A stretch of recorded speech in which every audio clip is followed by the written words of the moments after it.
Il est des créations dans lesquelles on se lance et qui finissent par nous échapper, parce qu'elles prennent une ampleur qu'on n'avait pas prévue, parce que les gens s'en emparent et qu'ils apportent leur grain de sable, leurs pierres, par dizaines, par centaines, et finalement, l'œuvre terminée part plus loin que tout ce que l'on avait imaginé. J'ai réalisé ce dessin en mars 2016. Un mois durant, j'ai dessiné parcelle par parcelle cette vue urbaine. C'est un dessin au stylo noir sur un papier à grains de 50 sur 65 cm. Lorsque j'ai conçu ce projet, je venais de découvrir le challenge Inktober, qui consiste à réaliser un dessin par jour durant un mois. Et je voulais appliquer son principe à une composition de grand format. Plutôt que de réaliser un dessin différent par jour, j'allais réaliser chaque jour une partie d'un dessin plus grand, cette vue urbaine en perspective plongeante. J'ai réalisé plusieurs croquis préparatoires pour déterminer le positionnement du quadrillage. Initialement, l'ensemble devait se dérouler en escargot autour d'un point central situé à droite. Durant la réalisation du projet, je n'ai finalement pas respecté ce schéma pour le remplacer par un quadrillage orthogonal. Les axes de circulation que j'avais esquissés, en revanche, sont restés tels quels. L'autoroute, le chemin de fer avec ses deux gares, une pour le centre, une pour la banlieue, et le fleuve avec ses quais.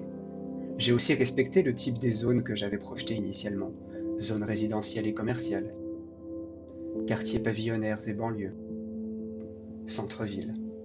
Pour rendre compte de mon avancement, j'avais décidé de me filmer tout le long du processus. J'habitais alors dans un petit appartement. Je ne pouvais pas me permettre de m'étaler avec mon matériel n'importe où. Il a donc fallu être ingénieux. À chaque début de séance, j'installais une petite perche accrochée à la mezzanine qui permettait d'avoir une vue du dessus. À ma droite, un moniteur branché en Péritel à la caméra me permettait de vérifier si le cadrage était correct. À la fin de chaque séance, je remballais tout. Une fois tous les fragments de vidéo cumulés, j'obtins un film d'une durée de 19 heures, que vous pourrez voir en accéléré à la fin de ce commentaire. À cette époque, je partageais mon travail sur une page Facebook. J'étais présent sur de nombreux forums, principalement des communautés de créatifs, des écrivains, des dessinateurs. Comme je réalisais un fragment de dessin par jour, les différents réseaux où je le présentais gagnèrent vite en visibilité et rencontrèrent un certain public, discret mais réactif, qui ne tarda pas à lancer des petites suggestions. Un premier internaute me demanda: «Et si tu mettais un robot de Star Wars?» Et c'est ainsi qu'apparut au début de la deuxième semaine du projet, un quadripode impérial tirant ses rayons laser sur des entrepôts. Le jour suivant, je partageais en photo le dessin, en expliquant que quelqu'un m'avait demandé de mettre ce détail.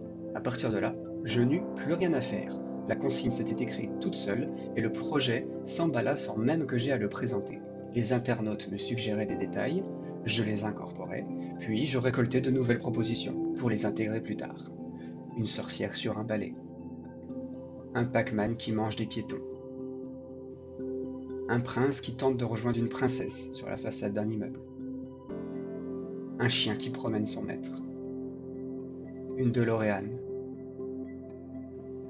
Sans m'en rendre compte, je venais de créer ma première œuvre participative.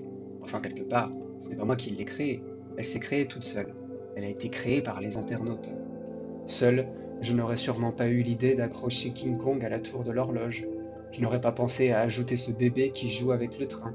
Jamais il ne me serait venu à l'esprit de faire atterrir un ovni sur un toit, juste à côté d'un Pikachu monté sur un rond-point, devant un Zoro en pleine arrestation, le tout au bord d'un fleuve ou Ninja Dragon, pendant qu'une famille de Barbapapa marche sur le trottoir pour se rendre à l'entrée d'un hôtel de luxe, pour assister à l'arrivée triomphante d'une pop star inconnue sortant de sa limousine. Tous ces détails viennent de personnes différentes, des anonymes, des pseudonymes qui peut-être n'utilisent même plus le compte sur lequel ils m'ont communiqué leur idée. Peut-être même ne se souviennent-ils pas du tout avoir participé à ce projet. Pour autant, leurs anecdotes, tous ces détails, ces subjectivités, ces idées, si excentriques soient-elles parfois, racontent une histoire une fois mise ensemble dans cette composition. C'est un roman collectif, une écriture collaborative automatique, une cité habitée, virtuellement, par ces contributeurs qui, même s'ils ont oublié leur contribution, restent à jamais les riverains de cette ville dessinée.